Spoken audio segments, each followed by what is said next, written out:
avec la petite musique qui fait peur. Le PSG déjà impressionnant, est-ce que ça vous surprend? Alors je suis impressionné et très surpris que le PSG soit si bon, si tôt en Ligue 1. Pourquoi impressionné? Parce que hier déjà le schéma proposé par Luis Enrique, j'ai trouvé fantastique avec le ballon. Un 3-3-4 comme vous le voyez, avec 4 attaquants déjà sur le terrain. La titularisation effectivement de Barcola pour apporter de la vitesse, de la largeur, pour mettre en difficulté Jonathan Klaus dans les 1 contre 1. J'ai adoré cette envie de poser des problèmes à l'adversaire marseillais. Et puis l'illustration, attends Pierre, l'illustration de ce schéma, c'est le 3e but parisien. On va le voir à la construction, ça part déjà de Marquinhos. Vous allez voir comment le PSG est disposé. Il y a 3 défenseurs, 3 milieux avec Achraf Hakimi qui s'insère à l'intérieur, et puis les 4 attaquants. Et ensuite tout le monde y va.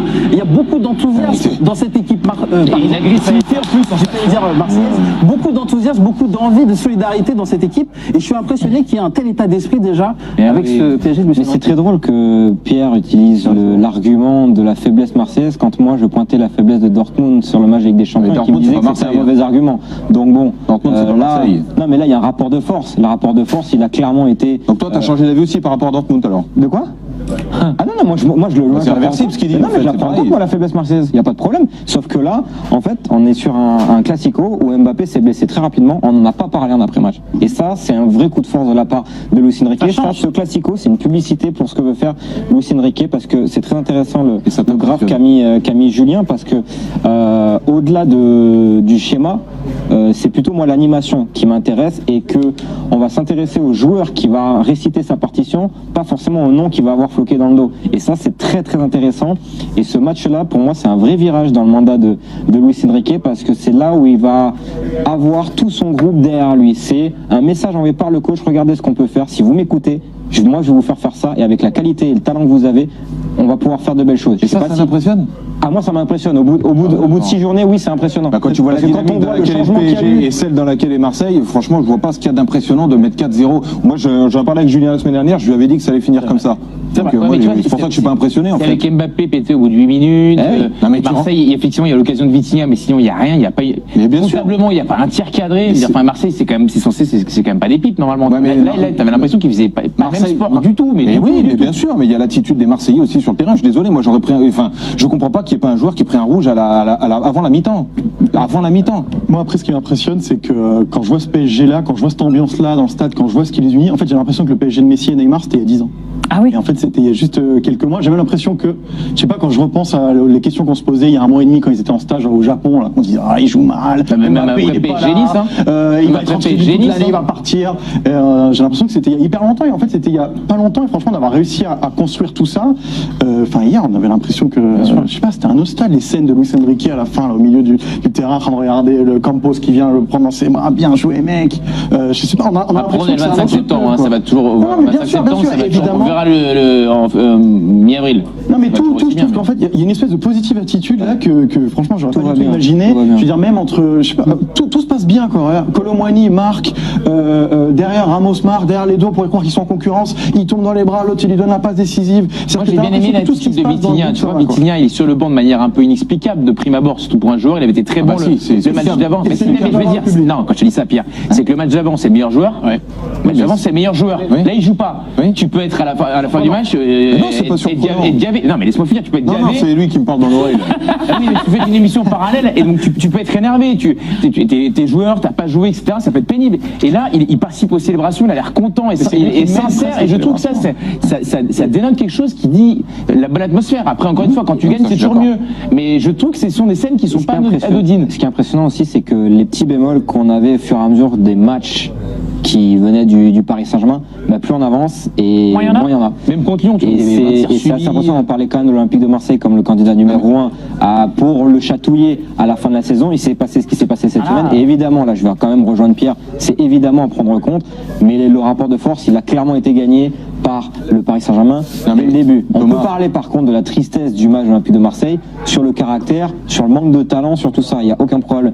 Mais je ne m'attendais pas à un match. Je m'attendais à un gros score, mais pas à une partition tactique et technique aussi aboutie pour un mec, ça fait 6 journées qu'il est là, il a changé l'équipe. Barcola, c'est son premier match, il a été intégré dans le système, il a jamais joué ici. allez, tu rentres dans le moule Luis Enrique, t'inquiète pas, tu vas bien jouer mon garçon. Et ça, c'est très impressionnant. De la part de Luis Enrique, ça fait pas 15 ans qu'il est en pro. Il fait juste 6 mois. Le patron, c'est Luis Enrique, et ça, c'est il est en instance de départ où c'est compliqué psychologiquement. Il est à la rue, à la reprise avec Lyon, il arrive au PSG, ils sont dans un bon environnement, il s'exprime. Tu sais ce qui est impressionnant? Attendez, je vous pose une question. Là, tous autour de la table, en fait, c'est pas ce que vous attendez du PSG là depuis le début de la saison. Mais si, d'accord, mais ça c'est en début de saison. Il n'y a pas si longtemps que ça. Aussi rapide de quoi? Non mais Lucas, il arrive, il a pas joué un match sans arrêt blessé. Il est très bon. Milan Skriniar, ça faisait 8 mois, il n'a pas joué, mal au dos, mal à la cheville, mal partout. Bon, bah, pas le meilleur. J'ai pas tous mes doutes sont pas encore exactement levés, mais son début de saison, il est bon. Vitinha, on se dit, c'est une belle trouvaille. Bon, match d'avant, c'est le meilleur joueur, il joue pas, c'est pas grave. Le mec, il en passe, il est très bon. Ramos, là, depuis le début, il mettait pas un pied devant l'autre. Bon, doublé. Il mettait pas un pied devant l'autre. Il touchait 4 ballons par match, il avait pas marqué un but. Dembélé, pas cadré une frappe. Enfin, franchement, moi, je trouve qu'ils ont déjà 4 passes décisives si les mecs marquent. Oui, d'accord, mais avec des tirs Coupe du Monde. Bah oui, mais je suis désolé. Moi, depuis le début, je dis qu'en fait, c'est Ugarte qui impulse tout. Mais tu as raison, Pierre. Et je suis catégorique sur le fait que de toute façon. Pareil, Ugarte, tu pensais qu'il serait si bon de suite.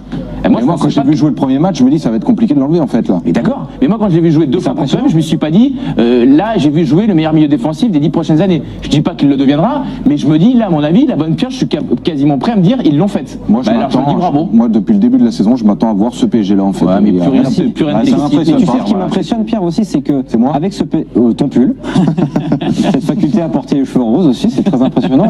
Mais c'est qu'au PSG cette année, on parle du coach. Tu vois, les noms, on va en parler. Alors attends, l'an passé, on parlait de Galtier aussi, au bout d'un moment, on s'enflammait. Oui, mais pas dans le. Après, c'est plus facile de parler du Quand tu gagnais, on était. Oui, non, mais là, on en parle en tant que patron de cette équipe. L'année dernière, Messi, Neymar, Mbappé et Galtier devaient faire avec. Là, on a l'impression, moi, lui, je vais l'enlever, je vais mettre lui, je vais l'enlever. C'est beaucoup plus facile. Ah oui, mais c'est moi, ça m'impressionne que ça soit aussi rapide et que moi, je pensais pas qu'aussi rapidement, là, les retrouver cette cohésion d'équipe. T'as envie d'être impressionné. Oui, c'est vrai. Et on parle du coach espagnol du Paris Saint-Germain. En conférence de presse hier au micro de Jérémy Jarnagro, effectivement, il est revenu sur cette prestation parisienne. Pour lui, c'est le match le plus abouti depuis qu'il est au club. Aujourd'hui, je pense que nous avons joué le match le plus complet depuis que je suis ici. C'est une bonne chose que ce soit face à notre rival. Je pense que les joueurs ont pris du plaisir. C'était vraiment une belle soirée. Es una suerte que haya sido en el clásico contra nuestro rival y Qu'est-ce qu'il y a? Là, même pas, c'est pareil. On vient de voir au ralenti la tête de Vitinha passer dans les airs. Ah, d'accord. Donc t'es encore dans Très le match. intéressant, Luis Enrique. Bah oui, il est content. Match. Il n'a pas dit match référence, il a dit match le plus complet, le plus abouti depuis le début de la saison. Il a On raison. est tous d'accord là-dessus? Bien Oui. Bon, même si c'est pas impressionnant pour Pierre. Il y a un élément important dont vous avez parlé, c'est qu'on n'a quasiment pas parlé de l'absence de Kylian Mbappé. C'est ça qui est Et impressionnant. qu'avant, on aurait foncé dessus, quoi. C'est-à-dire qu'on est dans le contrôle à Paris, on sait faire, on n'est pas kiki dépendant, quoi. Ouais, enfin, le problème, c'est que s'ils n'arrivent pas à marquer de but, je veux bien, mais là, pour le coup, ils en mettent 4 et Colomoni passe à droite. Moi, au début, j'avais dit que Colomoni, c'était une bonne recrue parce qu'il pouvait jouer quasiment sur tout le front de l'attaque. Et là, ça s'est vérifié encore sur ce match-là. Ramos, on connaît sa faculté à transformer les occasions. Il a peu réussi depuis le début du championnat, mais là, son deuxième but, ça respire comment dire, le toucher de balle et l'attaquant pur, quoi. Il est dans une surface, il se place correctement. Là, son extérieur, il est magnifique. Si on a la vue de derrière, c'est exactement ce qu'il faut faire. Là, cet angle-là, il est parfait. Non, mais moi, je suis pas. C'est un train qui arrive à l'heure, pour toi. Ouais, voilà, c'est normal. Et c'est ce qu'on attend aussi du mec qui rentre aussi à la place d'un blessé. Après, c'est pas toujours le cas. Pour le coup, là, l'OM lui a rendu service en étant complètement inexistant. Et pour le coup, c'est rassurant. Du coup, pour Luis Enrique, Mbappé sort. On pourrait s'imaginer qu'il change un peu de stratégie. Bon, j'ai tenté mon 3-3-4. Je vais peut-être faire rentrer Vitinha et remettre une ligne de 3 devant. Ramos qui rentre. Pas le même profil, mais voilà, les mecs s'intègrent dans un moule tactique, dans une animation très claire, c'est du tableau noir. Ouais, moi Pour le coup, c'est très intéressant tactiquement le fait que Luis Enrique ait décidé de jouer à 4 devant, sachant qu'il allait jouer aussi exactement. à 5, tu vois. Et ça, en fait, dans le terme de panache, parce qu'on est quand même dans un match, un classico, avec tout le clinquant que ça comporte. Exactement. Là, il y a 4-0, classico, Mbappé pas là, Colomoni qui marque, Barcola. La blessure d'Mbappé, on ne s'inquiète pas du tout. Moi, je trouve que ce que révèle cette soirée, une fois de plus, c'est la fragilité de Mbappé sur une de ses chevilles. Et c'est pas la première fois qu'il a une fragilité fragilité. Non, la Non, blessure c'est longtemps, d'hier, elle est pas grave. Mais ça lui arrive régulièrement. Parfois, il s'entraîne. Je sais qu'en bleu, ça arrivé de rater des entraînements sans que ce soit grave à cause de cette cheville. Il est encore jeune, Mbappé, et d'avoir une fragilité à une cheville, vu son jeu, pour un footballeur, par définition, la cheville, c'est un peu embêtant, comme la mâchoire pour un rugbyman. Et ça, je trouve que c'est un peu embêtant. Après, sur les conclusions à tirer du Paris Saint-Germain de Luis Enrique sans Mbappé, j'attendrais qu'ils aient en joué 4-5 sans lui, de voir les résultats. Parce que Oui, bien sûr. hier, ça se passait bien, il marque très tôt. À Newcastle sans Mbappé, bon. Voilà, c'est pas pareil.